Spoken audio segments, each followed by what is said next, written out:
So good grades require a lot of different factors and a lot of effort, but more than anything else, they require good exam scores. Without a good grade on your midterm exam, it's going to be basically impossible to get an A in the class. Hey everyone, welcome back to the channel. If you're new here, my name is Milo McCard. I'm a computer science student studying in Southern California, and today we're talking about how to study for your midterms. It can be confusing, and if you're taking more than 12 units, it can be a bit overwhelming to start because you have 8 full weeks of content to master. Today I want to lay out my specific 5-day plan to study for my midterms that gets me a 4.0. Before we get into the actual method, I want to bring up 2 things. The first is to remind you to like, subscribe, and hit the bell so you never miss out on any videos.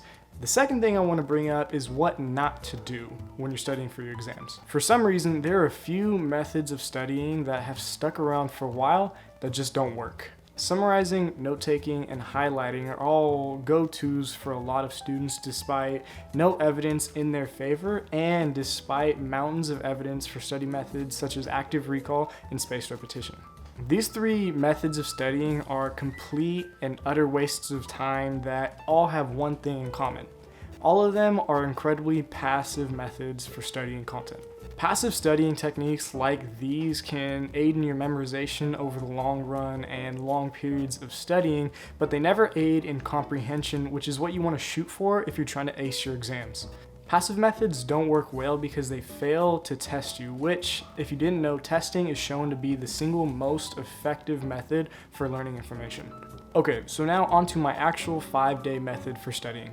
Rescoping the subject and finding the rough spots that I had trouble with, reviewing those concepts, and then taking a practice test. So on day 1, I start with re-scoping the subject. If you've ever heard of scoping the subject, re-scoping the subject is pretty similar, with the main difference being that you've already encountered the information that you're scoping out. Scoping the subject usually consists of going quickly through a topic and categorizing everything within it. A concrete example of this is going through a lecture or a chapter in the textbook and writing down every major heading, subheading, and key term. When we re-scope the subject for an upcoming exam, I scope the subjects that I had the most trouble with the first time around. For example, if I was having trouble with a subtopic within a certain chapter, I would write down only the headings, subheadings, and key terms from that section. I only re-scope the things that I had the most trouble with because I don't want to waste my valuable time going over things that I've already mastered or that I'm already proficient in, because I know I'm going to do well in those things when it comes time to take the exam. Basically, there's no point in re-studying something that you've already gotten good at because you're probably not going to get any better at it than you already are. By re-scoping the subject, I get a small reminder of what content is actually in this topic, and then I also get a bit of an overview of how everything fits together. Sometimes it can be really easy to get bogged down in the details of things and, as Ali Abdaal likes to say, lose the forest from the trees.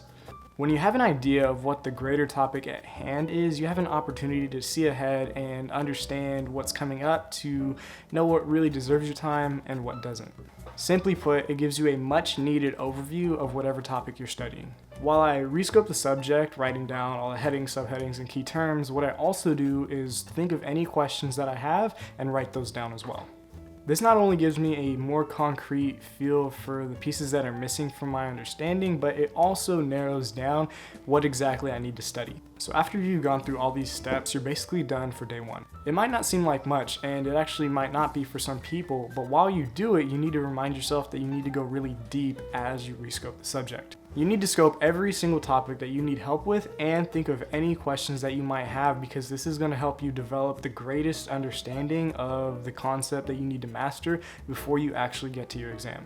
So after day 1, we move on to days 2, 3, and 4. This is the middle section of reviewing, and it should take up all 3 of these days. The way I like to start this section of studying is by skimming the textbook or the lecture slides. This gives me a little bit deeper of an understanding of the concepts that I briefly went over the day before and sets me up to fully review all the material. When I do this, I focus on the major sections, the highlighted portions, and any definitions that might come up in the text. After doing that, I begin to read the section, and after each paragraph or 2 paragraphs, I ask myself whether or not this makes sense. I do this because it makes it really easy to figure out where I'm going wrong, because if I read one paragraph and I ask myself if I get it or not, and the answer is yes, and then the next paragraph becomes a little bit fuzzy, I know exactly where I need to focus on. If I come across new information that doesn't immediately resonate with me, or just information that I need a little bit more on, I'll go to Google real quick, or I'll YouTube to find a quick video.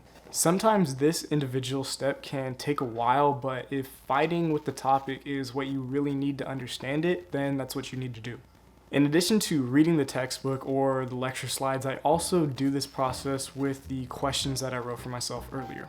So the next step in this section, after you've read and reviewed the concepts, is to practice with practice questions. I personally use the old homework questions, the questions out of the textbook, and again, YouTube. When you do this, you need to keep your notebook, textbook, and Google completely closed off from the practice questions. This is active recall at work, and if you want it to work well, the answers that you produce from the practice questions need to be original and not helped out by your notes or Googling questions. If you use your textbook or Google as a crutch, it's making the method more passive than it needs to be. If you keep all these resources closed off, it's also going to simulate the effects of a test much better. What these practice questions do is cement your understanding of the concepts a little bit better, as well as make them more practical. Because it's one thing to read out of the textbook and read those concepts and say you understand them, but it's a whole other thing to be able to apply them to real life.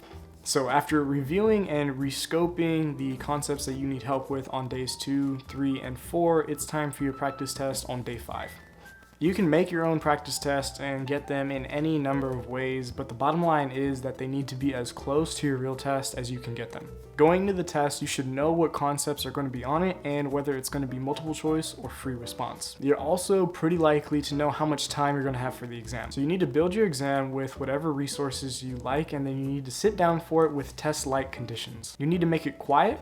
You shouldn't have access to your phone, your textbook, or your computer, and then you also need to time yourself. By making it as close to the real thing as possible, you're not only practicing for the test itself, but this is also one additional opportunity to use active recall to cement the concepts in your mind. After this, you need to take a break and let your brain recover, because it's mentally draining. Next, you need to figure out which questions you got wrong and which questions you had even a little bit of trouble with. You're going to need to analyze and dig down deep to figure out why you got each one wrong. Figure out whether you got the question wrong because you just don't know the concept, or you made a tiny mistake such as writing a minus or a negative sign instead of a positive integer. At this point, you're ready to ace your exams, but I do want to do a quick recap of what we talked about earlier. The first thing I want to emphasize is to not use passive methods when you're studying for your exams, especially your midterms and finals. The entire 5-day method that I outlined is completely built on active recall, except for the small amount of reading that you have to do before you actually get into the active portion, which is the practice questions and the practice test. You need to rescope the subject to give yourself an idea of what's important and what isn't, what you can skip, and also to give yourself an idea and remind yourself what you missed and what was difficult for you the first time around when you studied. Next up, after rescoping the subject, it's time to review by reading your textbook or your lecture slides, expanding on that knowledge with Google and YouTube, and then doing practice questions. After that step, it's time for a practice test and then to analyze what you did wrong. If you do all of these steps the way I outlined them, you should have no problem getting an A on test day. Thank you for watching, and good luck with your midterms.